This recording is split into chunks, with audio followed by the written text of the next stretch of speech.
Hello students, in this video we will try to study the superposition theorem. So if we go through the syllabus for basic electrical engineering, this is most important point for the examination point of view. So there will be two type of question based on this concept. Either there will be question to write the superposition theorem, or you need to solve the numericals by applying the superposition theorem. Numerical means you need to find out the response of any electric circuit. So before going to start the superposition theorem, actually we need to discuss few basic points. So first of all, you should have the idea what is meant by the voltage source and what is meant by the current source. That is actually voltage source and current source, these come under the category of energy sources. So energy sources are divided into voltage source and current source. But if we go through the statement of different theorems, then there will be two type of terminologies, like ideal voltage source and practical voltage source, and ideal current source and practical current source. So you should have the idea what is the difference between both. So if you go through the symbol for current source, this is the symbol for current source where the direction of arrow shows the direction of current, and this is the symbol for voltage source. Now what is meant by the ideal voltage source? So if we go through the definition, an ideal voltage source is one which gives the constant voltage across its terminals irrespective of the current drawn. That means suppose I have to draw the voltage source. Suppose this is the voltage source and this is the load which is connected to this voltage source. Then voltage source, that is source voltage is denoted by V suffix S and terminal voltage is denoted by V suffix T. Now suppose the current which is flowing through this load is nothing but I suffix L. Now if I draw the VI characteristic, then it is observed that since the voltage is constant which is supplied by this ideal voltage source, and hence this voltage source line is straight line. That means although there is change in the load current, although load goes on increasing, your source voltage remain constant. Okay, so this figure shows the symbol and characteristic of ideal voltage source. Now regarding the resistance, the source resistance of an ideal voltage source is 0. I repeat because this is important point. The source resistance, that is internal resistance of an ideal voltage source is 0, and hence terminal voltage Vt, that is V suffix T, is also remain constant. So that also it is shown here in this diagram. Now what is the practical voltage? In case of the ideal voltage source, another point is in case of ideal voltage source, voltage terminal or terminal voltage Vt is independent of load. That means although there is change in the load current, terminal voltage remain constant. So without load, current is 0, but when load is connected, the current flow. So from the VI characteristic, it is clear that whatever the value of load current, that is on x-axis, whatever the value of load current, terminal voltage Vt remain constant. But this is the case for ideal voltage source, which is not possible practically. So but in practice it is not possible because every voltage source has small internal resistance. That is we are saying that for ideal voltage source has 0 internal resistance. That is the ideal condition. But practically every voltage source is having few its internal resistance. So this is the concept of ideal voltage source. And as the name suggests, practical voltage source, that means in this case that source has internal resistance, and internal resistance of voltage source is always shown in series with the voltage source. And hence if we go through the symbol through the for the practical voltage source, the internal resistance is shown in series with voltage source. That means if we compare the symbol for ideal voltage source and practical voltage source, in case of ideal voltage source internal resistance is 0, but in case of practical voltage source this internal resistance is present, which is shown in series with voltage source. Then terminal voltage, here load is connected, and because of load is connected to the source, of course the load current IL will flow through this load. And hence if we draw the VI characteristic, what is the difference as compared to the ideal voltage source? In case of the ideal voltage source, this voltage was constant, and hence that characteristic or that line was straight line. But in case of the practical voltage source, since internal resistance is in series with voltage source, whenever load current flows through this series resistance, there is voltage drop occur.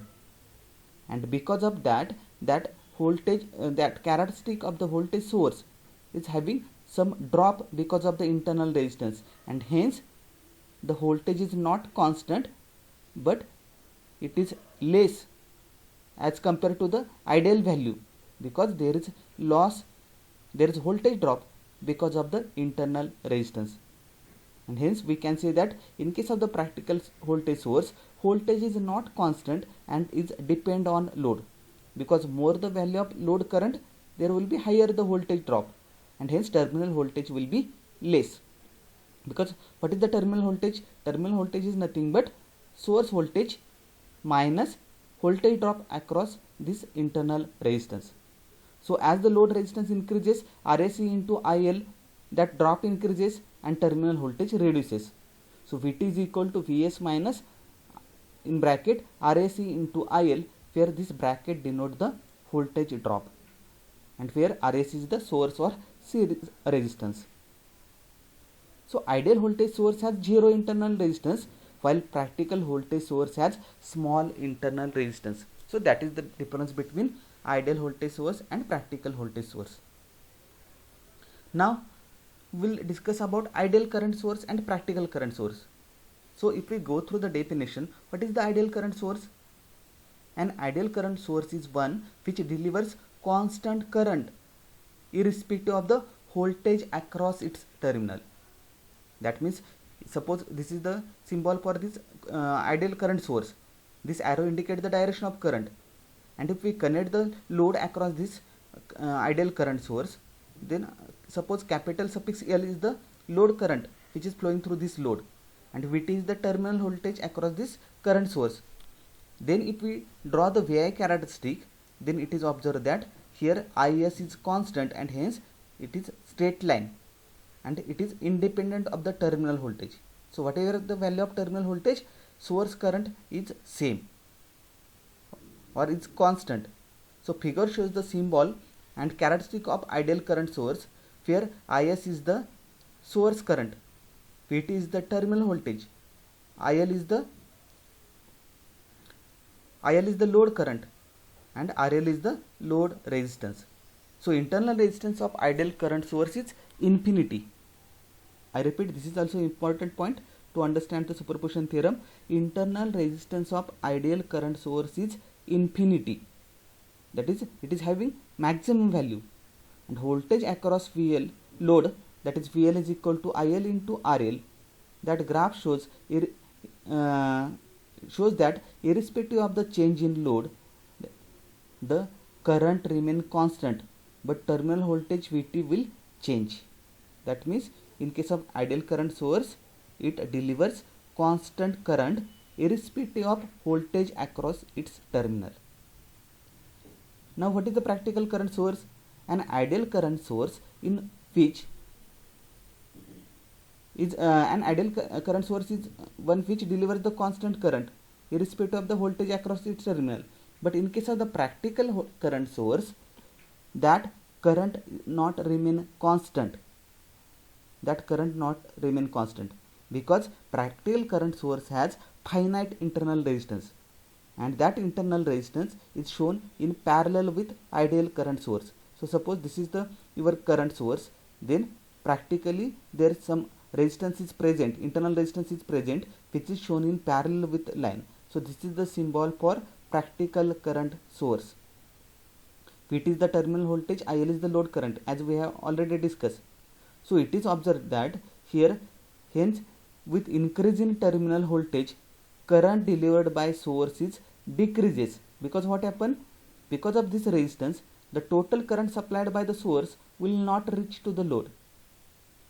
some current will flow through this finite resistance or through this shunt resistance, and hence the load current IL is nothing but I minus ISH. That means in practical current source, the current delivered by the source is not constant. So practical current source has finite internal resistance. Hence, with increasing terminal voltage, current delivered by such source decreases. When load RL is connected, IL will start flowing through it. But due to the presence of shunt internal resistance denoted by R suffix SH, the source current I get divided between ISH or divided between the RSH and RL. That is, it flows through the two resistances RSH and RL, and hence current through the RL is less than IL, and hence IL is less than I. That is, actual current flowing through the load is less than actual current supplied by the source. Okay, so this is the practical current source. So what is the important actually in this?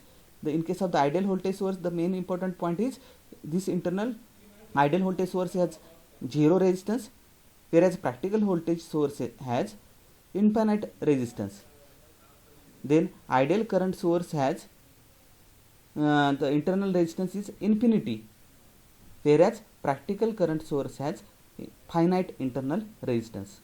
So this is the important point. How it will be useful for the superposition theorem, that will discuss in the next slides. So here also, as RL increases, IL decreases. IL is equal to I only when R is equal to 0, such as when output terminals are short circuited. So we have discussed the concept of ideal voltage source, ideal practical voltage source, ideal current source, and practical current source. Another one basic concept which you should understand or which you should know before studying the superposition theorem is calculation of equivalent resistance. So in case of the series connection, we know that the equivalent resistance is nothing but addition of all the resistances. Like here, suppose R1, R2, R3, three resistances are connected in series, then what will be the equivalent resistance? R equivalent is equal to R1 plus R2 plus R3. Whereas in case of the parallel resistances, how the equivalent resistance will be calculated? So in case of the parallel resistance, it is 1 upon R equivalent is equal to 1 upon R1 plus 1 upon R2 plus 1 upon R3. So this information you should know. But in case of the superposition theorem, while calculating the current through the any one element is nothing but it may be the resistor, inductor, or capacitor. At that time, you should have the idea about current divider rule and voltage divider rule. So here we'll go through the current divider rule and voltage divider rule. So in which case current get divided, in series circuit or parallel circuit? Of course parallel circuit, and that's why current divider rule is applicable for the parallel circuit.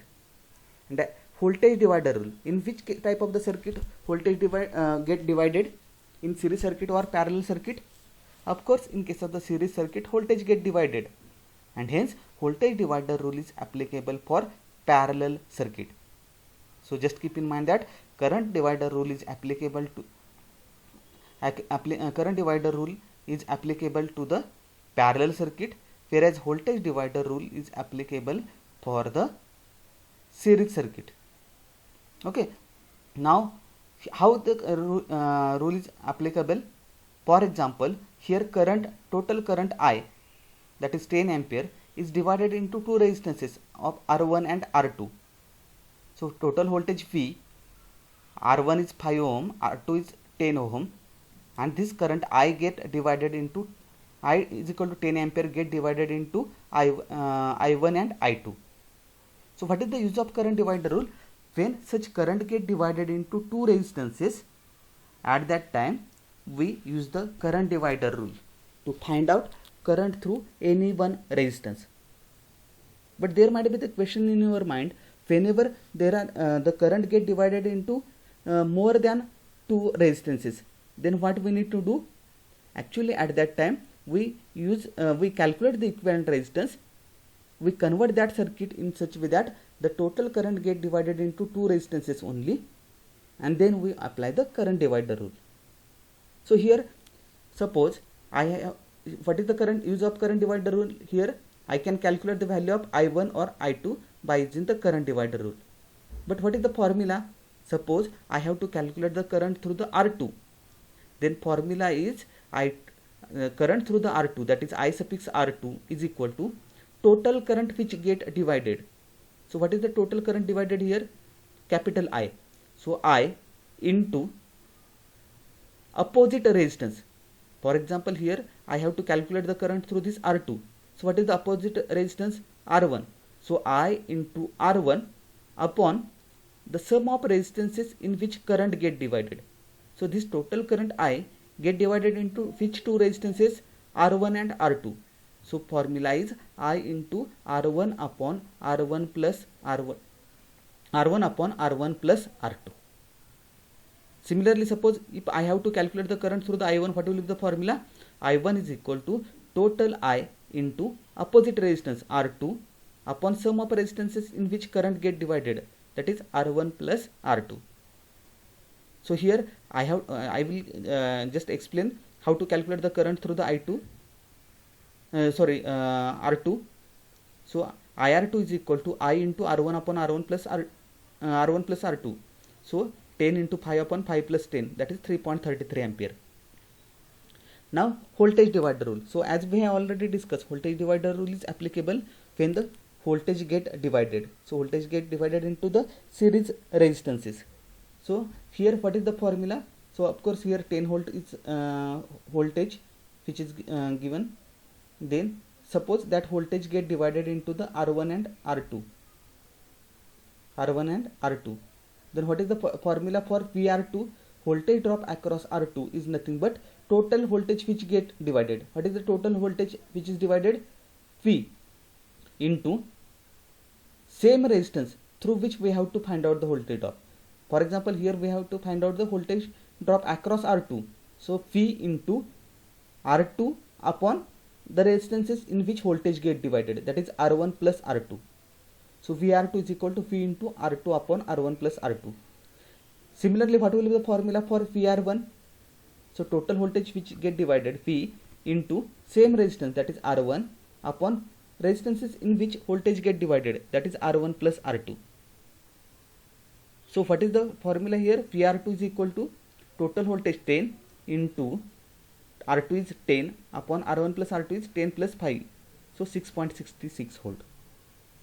So how we can remember this formula? Just keep in mind that current divider rule is applicable for circuit in which current get divided, like parallel circuit. Voltage divider rule is applicable where voltage get divided, like series circuit. In case of the current current divider rule is applicable when current get divided into two resistances. Voltage divider rule is applicable when voltage get divided into two resistances. Then in case of the current divider rule, suppose we have to find out the current through the R2, that is IR2 is equal to I into opposite resistance upon which in which resistance current get upon the sum of resistances in which current get divided. Whereas in case of the voltage divider rule, suppose we have to find out the voltage across R2, then total voltage into the resistance in which we have to find out the voltage drop, or across which we have to find out the voltage drop. So R2 upon sum of resistances in which voltage get divided. So this is the current divider rule and voltage divider rule. Now actually we'll start with the superposition theorem. So till now we have discussed what are the basic concepts which you should understand, or which for which you should have the knowledge before going to study the superposition theorem. Now, as we have already discussed regarding the superposition theorem, there are two types of questions. Either there will be the question, write down the statement of the superposition theorem, what are its limitations, write down the application of superposition theorem, such type of theory question. Otherwise, there will be the one circuit is given in which we have to find out the response by using the superposition theorem. So, what is the statement of superposition theorem? So, actually these are the proven statement, and that's why don't make any mistake. while writing the answer in the exam, you need to write down the statement as it is. So first of all, we read out this statement and then we'll try to understand the meaning. So what is the statement of superposition theorem? The superposition theorem states that in any linear network containing two or more sources, that means this theorem is applicable for the linear network. So what is the concept of linear network? The network in which Ohm's law is applicable. So the superposition theorem states that in any linear network containing two or more sources. Now regarding the sources, we are having the idea. It may be the voltage source or current source. But what is the condition? Containing two or more sources. That means superposition theorem is applicable only when there are two or more than two sources are present. So two sources, that means if there is one current source and one voltage source is present, then also superposition theorem can be applicable. If there are only two current sources are present, then also superposition theorem can be applicable. If there are two or more than two voltage sources are present, then also superposition theorem can be applicable. That means condition is that there should be minimum two sources and maximum, that is two or more than two sources. But if there is only single source is present, like only voltage source is present or only current source is present, then superposition theorem cannot be applied. So just keep in mind that. So the superposition theorem states that in any linear network containing two or more sources, the response in any element. What is the meaning of response? It may be the current which is flowing through the particular element. तो element का मतलब क्या है यहाँ पे? Element means resistor, inductor और capacitor. And what is the meaning of response? Either current flowing through the element or voltage drop across the element or power dissipated by the element. So that the response in any element is equal to the algebraic sum. Algebraic sum, that means of course we'll consider the sign convention, positive, negative. So algebraic sum of the responses caused by individual sources acting alone. That means because of the individual source, what is the response? So the algebraic sum of all the responses will be the response through particular element. But what is the condition? While other sources are non-operative. So what is the meaning of this? Other sources are non-operative. Sources means voltage source or current source. But what is the meaning of non-operative? That means while considering the effect of individual sources, other ideal voltage source and ideal current source in the network are replaced by short circuit and open circuit across their terminals. इसका मतलब क्या है समझ के ले लो. Here actually the meaning of this, that is ideal voltage source and ideal current sources in the network are replaced by short circuit and open circuit across their terminals. इसका मतलब है actually we replace the energy sources by their internal resistance. I repeat, when we consider the individual source, at that time other energy sources are replaced by their internal resistance. But we know that in case of the voltage source, for ideal voltage source internal resistance is 0, and hence always voltage sources are replaced by short circuit. And in case of ideal current source, internal resistance is infinite, and hence always current sources are replaced by open circuit across their terminal. So that means whenever we are going to find out the individual response, voltage sources are replaced by short circuit and current sources are replaced by open circuit. And then we consider the individual response, and the total response of any element is nothing but algebraic sum of responses caused by individual sources acting alone. So I know that right now you might be in confused state, but again I will read the statement, and when we actually solve the numerical, after that again we will go to the statement, then you will get the clear idea. So what is the statement? The superposition theorem states that in any linear network containing two or more sources, the response in any element is equal to the algebraic sum of the responses caused by individual sources acting alone. But while the other sources are non-operative, that is while considering the effect of individual source, other ideal voltage sources and ideal current sources in the network are replaced by short circuit and open circuit across their terminals. And this theorem is valid for linear systems. So what are the limitations as per the statement of superposition theorem? So first limitation is it is not applicable for non-linear system. So what is the meaning of non-linear system? Where what we can say,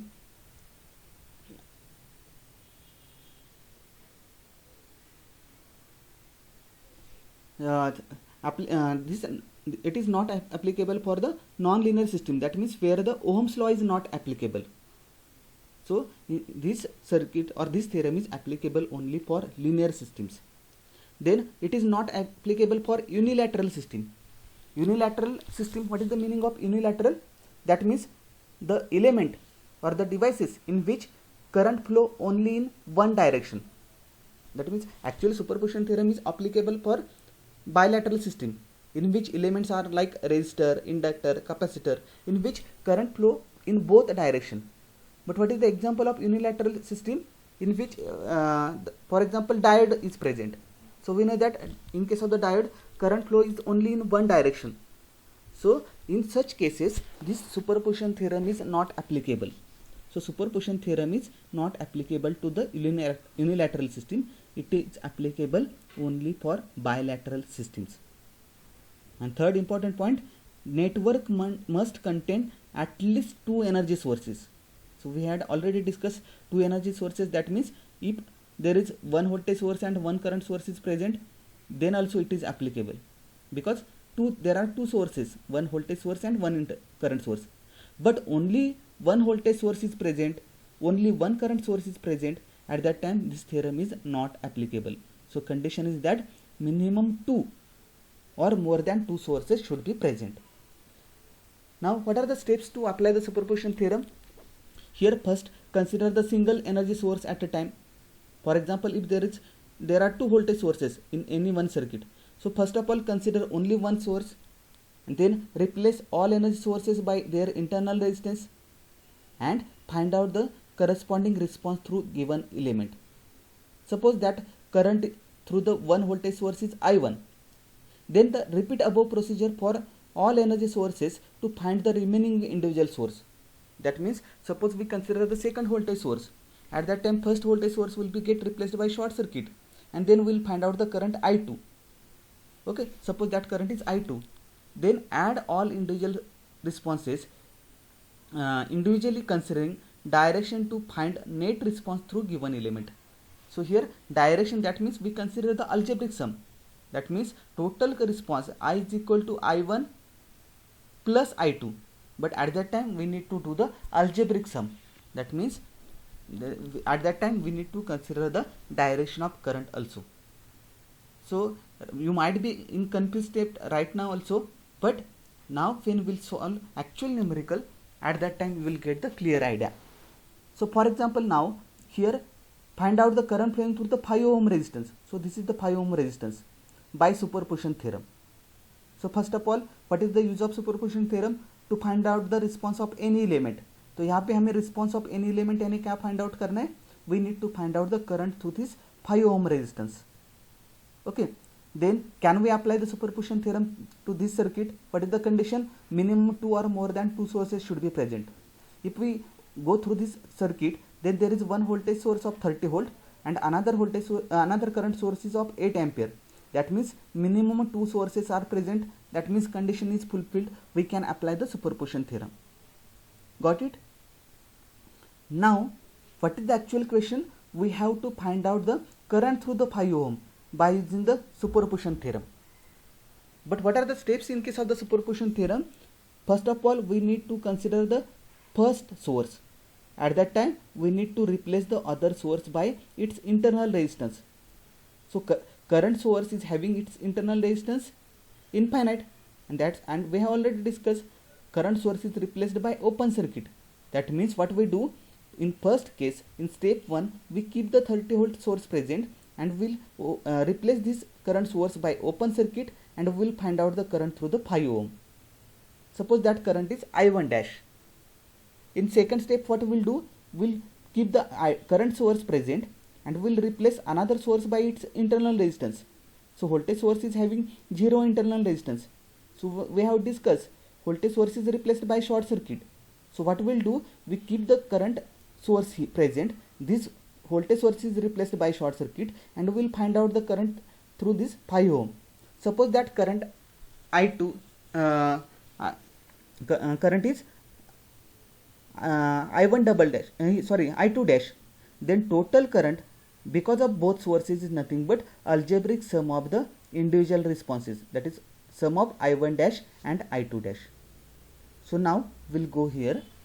So first of all, what we'll do, we'll keep the first voltage source present and we'll try to find out the current through the 5 ohm, and at that time current source is replaced by open circuit. So our diagram will become like this. See here what I had done, I had replaced the current source by open circuit. So now I have to find out the current through this 5 ohm resistance through the 30 volt. And what is the name of this step 1? Response due to the 30 volt. That means we'll find out the current through the 5 ohm because of the 30 volt. So always keep in mind that whenever we are going to solve the circuit in this case, at that time always solve circuit from opposite side of the source. So what is the source here? 30 volt. We need to solve the circuit from opposite side. Now here it is open circuit, so no, there will not be any current flowing through this. Now so we'll neglect this part. So here how these 3 ohm and 5 ohm are connected? In series. So what is the equivalent resistance? 8 ohm, and this 8 ohm is connected in parallel with 4 ohm. So what will be the equivalent of this? 8 plus 8 parallel to 4, and equivalent of this is connected in series with 10 ohm. So what will be the equivalent resistance if we solve from the opposite side source? So 8 parallel to 4 plus 10, and that will be the total equivalent resistance of this circuit. And what will be the current supplied by the source? What will be the current supplied by this 30 volt source? So total current supplied by the source I is equal to 30, that is voltage upon equivalent resistance, 30 upon 8 parallel to 4 plus 10. So that current is 2.37 ampere. That means we have calculated current supplied by the source, that is current through this 10 ohm. But what is our question? As per the numerical data, we have to find out the current through the 5 ohm. So what we'll do? We will apply the current divider rule. So now you are aware about the current divider rule. So here total current I 2.37 is divided into two resistances, 4 ohm, and these two resistances are in series. That's why same current will flow. So current will get divided into 4 ohm and 8 ohm. So how the current through the 8 ohm will be calculated? So current through this 8 ohm is nothing but current through the 5 ohm. Why? Because 5 ohm and 3 ohm are connected in series. So current through this 5 ohm is nothing but current through this 8 ohm, equivalent 8 ohm, is equal to total current which get divided, that is 2.37, into opposite resistance through which I have to find out the current. तो यहाँ पे हमें current find out करना है. सो opposite resistance is 4. So 2.37 into 4 upon sum of resistances in which current get divided, that is 4 plus 8. So 4 plus 8. So it is 7.89 ampere. And since this is the direction of current flow from positive to negative through this battery, and hence the current flowing through the 5 ohm for this circuit will be from left to right, and hence I will show the current through the 5 ohm is 0.789 ampere, but I will show this arrow, that is current flow from left to right. See why I have denoted the current like this? Because at the last, whenever we are going to find out the response due to the both sources, at that time I need to consider the direction of current, because I need to do the algebraic sum. So I will denote current through the 5 ohm because of this first source is by I5 dash. And what is that I5 dash? I5 dash is equal to 0.789 ampere. Current direction is from left to right. So this is the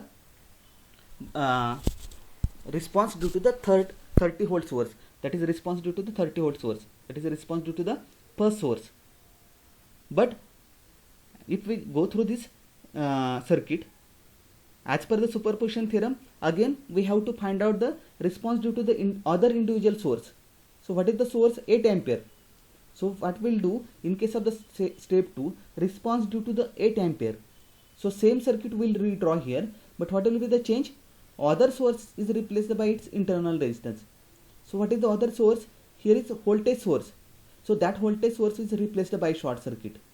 That is 30 volt source is replaced by short circuit, other circuit we have drawn in the same manner. So of course the direction of the current is upward, that means here current will flow in this direction. Now we have to find out the response due to the 8 ampere, that is we have to find out the current flowing through the 5 ohm because of this 8 ampere source. So as we had discussed, always solve the circuit from opposite side of the source. यहाँ पे source जो है right hand side को है, solve the from left hand side. So if we see this diagram, if we try to solve this circuit from this side, this 10 ohm and 4 ohm are parallel. So what is the equivalent resistance? 10 into 4 upon 10 plus 4, and that will be, that is 2.8 ohm, and that 2.8 ohm is in series with 5 ohm. So this equivalent of this is nothing but 7.8 ohm. So I will draw the same circuit here, that is equivalent of this is 7.8 ohm, and this 7.8 ohm is in parallel with 3 ohm. Remaining circuit is same, that is 8 ampere source is present, and of course the current flowing by this source, supplied by this source, is nothing but 8 ampere. Now if you go through this diagram, this 8 ampere is divided into 3 ohm and 7.8 ohm. I repeat, 8 ampere is divided into 3 ohm and 7.8 ohm. Actually we have to calculate the current through the 5 ohm, but what is the equivalent of this? 7.8 ohm. So we can say that this current flowing through the 5 ohm is nothing but current flowing through this 7.8 ohm, because ये जो भी current है, when it will flow through this, it few portion of this current will flow through the 3 ohm and remaining portion will flow through the 5 ohm, and then again it divided here 10 ohm 4 ohm. So the current through the 5 ohm is equal to total current which get divided, that is 8, into opposite resistance through which we have to find out the current. Now here we have to find out the current through 7.8 ohm. So what is the opposite resistance? 3 ohm. See here we are applying the actually current divider rule. So 8 into 3 upon sum of resistances in which current get divided. So current get divided into 3 and 7.8 ohm. So it is 8 into 3 upon 3 plus 7.8, that is 2.12 ampere.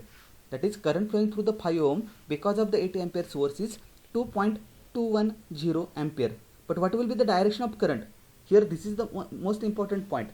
Since we need to do the algebraic sum while finding out the equivalent response, so here current will flow from this right to left, that is right to left 2.210 ampere.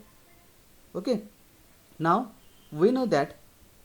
So I repeat, in step 1 we have find out the current through the, because of the 30 volt source which is 0.789 ampere from left to right, that is current through the 5 ohm. Then current through the 5 ohm because of the 8 ampere source is 2.210 ampere which is from right to left. Now what is the statement of superposition theorem?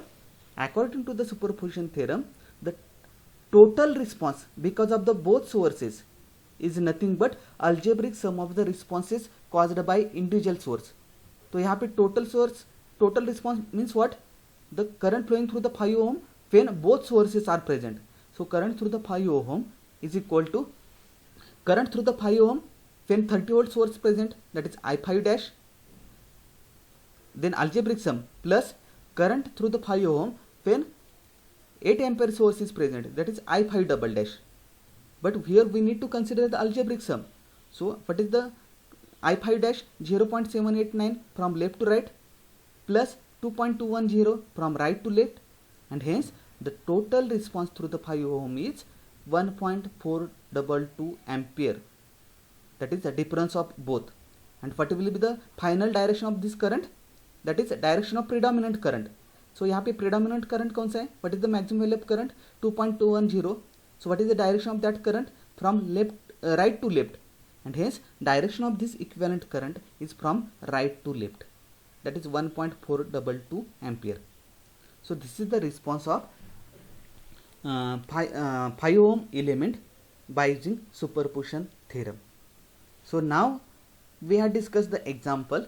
Now again we go through the statement. Now you will get the clear idea. So what we have seen, we have saw the one numerical in which two sources are present, 30 volt and 8 ampere source. So what is the superposition theorem? Superposition theorem states that in any linear network So the numerical in which we have discussed, we can apply the Ohm's law, and hence our Ohm's law is applicable, and hence that is the example of linear network containing two or more sources. So in discussed numerical, there was one source is 30 volt source and one current source is 8 ampere source. That means two sources are present. The response in any element, that means the response through the 5 ohm resistance, is equal to the algebraic sum of the responses caused by individual sources acting alone. That means the sum of the current because of the 30 volt source and 8 ampere current, 8 ampere source. So while other sources are non-operative, that means while considering the effect of individual source, ideal voltage source, that is 30 volt source, is replaced by short circuit, and while finding out the response, the ideal current source, that is 8 ampere source, is replaced by open circuit, and this theorem is applicable for linear system only.